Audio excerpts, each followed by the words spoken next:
Hello, this is Geoff Volker with In-Depth Studies. We are today in Galatians chapter 4, verses 1 to 5, and this is a bit of a controversial section.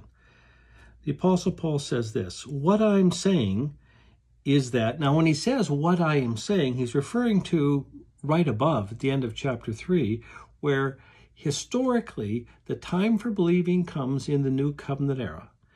You know, the old covenant prepares for the Messiah, but the new covenant era is the time of fulfillment when God is going to save the real people of God. So he says this, what I'm saying is that as long as an heir is underage, he is no different from a slave, although he owns the whole estate. The heir is subject to guardians and trustees until the time set by his father.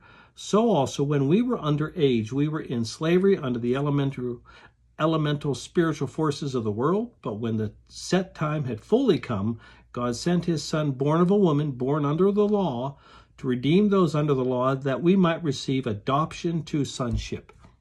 Now, what's going on? Paul is saying that he's comparing Old Covenant Israel with New Covenant believers, or we would say spiritual Israel. That is, you go from the people of God in the Old Covenant era, which were an unbelieving picture of the people of God. They were in slavery. And now, with the coming of Jesus, now he ushers in the new covenant era, the time of believing, when now he introduces real sonship. Folks who genuinely have their sins forgiven and have this dramatic work of the Holy Spirit in their lives, which guarantees their transformation.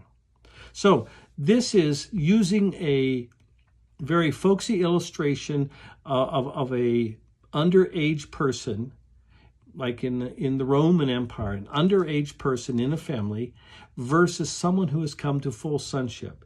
But what Paul is seeking to illustrate is the difference between Old Covenant unbelieving Israel and those who are those for whom Jesus died in the new, because of the New Covenant, most of which will take place from Pentecost onward. So if this has been helpful, you may want to check out more of Geoff's thoughts on youtube.com. Thanks so much. Bye-bye.